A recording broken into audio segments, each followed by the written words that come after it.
Hello, I'm Bob Lam, and I'm back with this video to continue my task in the SIT107. This video will about my group project Stay Inside, and to be more specific, about task 10.2. So, to begin, I want to talk about my main goal to create this system is to protect the children. It's really simple, to protect the children. So that's why want to create a system that can help the parents to notify when the children is existing out of the house, so they can have some like kind of reaction before anything harmful may happen. If you want to know more about the reason and like my stories that I actually the real stories I created with system, you can go back to my first video about task 8.1 or maybe about task 8.2. I have elaborated quite a lot about the reason why I choose to do this project. So I continue. I will elaborate the system that I use in the scenting art, but this time I will talk more about the data, like the data collection. So so firstly about the sensing. So the sensing I use the infrared sensor, for infrared sensor to be more specific, and the data will be digital data. So only two answers: inactive or active. So about the thinking part, so I would so this actually will be the way that the system will be set up and the way the system will think. Like it's based on the inactive and active of the force sensor to create the final result would be adult existing or children existing or adult entering or children entering or just nothing at all. But these five data will be also the data I will collect after the setup. So the acting for this case, I will only receive a data file with the wish data, which will be these five data. So to use for visualization and for decision making. So it's not like an alarm like it used to be, because like it's almost like I have renewed my system to actually only specialize for collecting that data. So again, why do I want to collect this data? Is to check the accuracy of the current system, so I can check like is that working good or not, or is there any problem? If is any problem, I have to make some cap change. So the method, actually have talked about it in 10.1, but I will say again. So firstly, I have set up the system. Let a child or adult bend down to go in and out of the room for this time. Let an adult go in and out of the room for 40 times and collect the data, compare the result with the real number. Between two for each case. So this could be the way I use to like compare between the real event with the data I actually collect. So this would be the system that I have set up for the data collection. So from what you see that I didn't use any door or any caps that because it's really difficult in my house to actually erect the system near the door.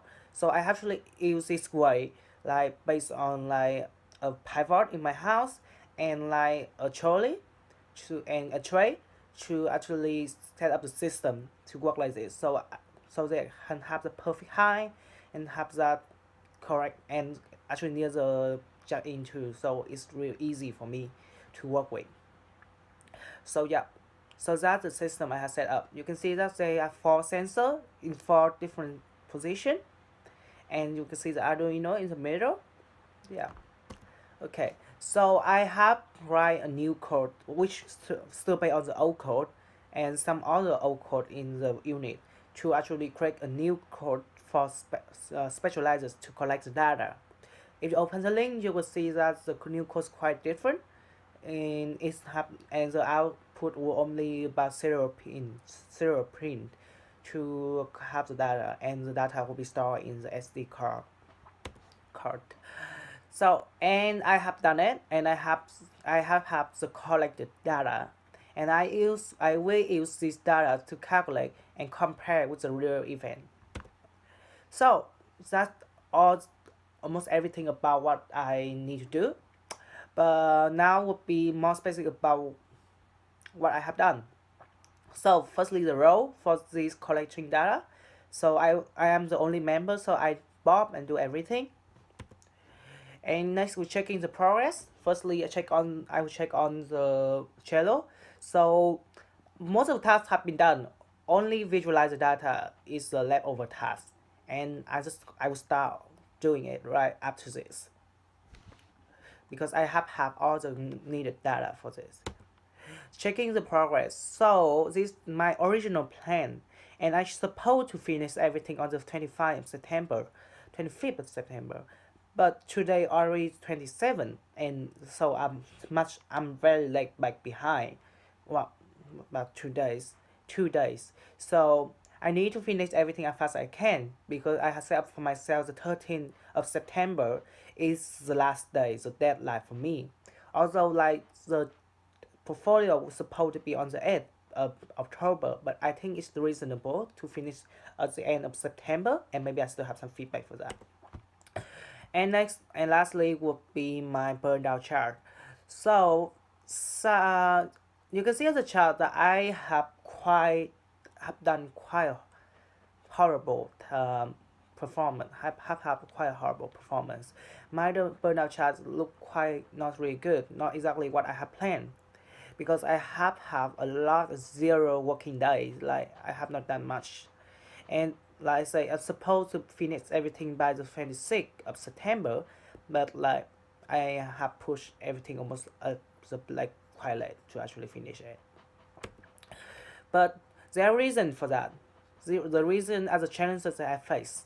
So the challenge is first. The first challenge is quite obvious. Like I have to finish this task alone. I have explained my case with my lecturer and in the email and all kind of stuff like that.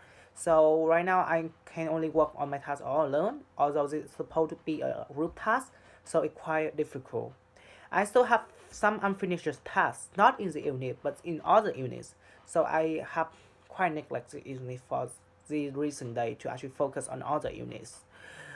And lastly, it's really hard to set up system again. It's really hard to set up the system in my house as a door. So I have to be creative, and that's why I use a Choli and use a pivot to create a system. Yeah. So that's all I have to say about my presentation for 10.2 about data collection. Thank you for listening.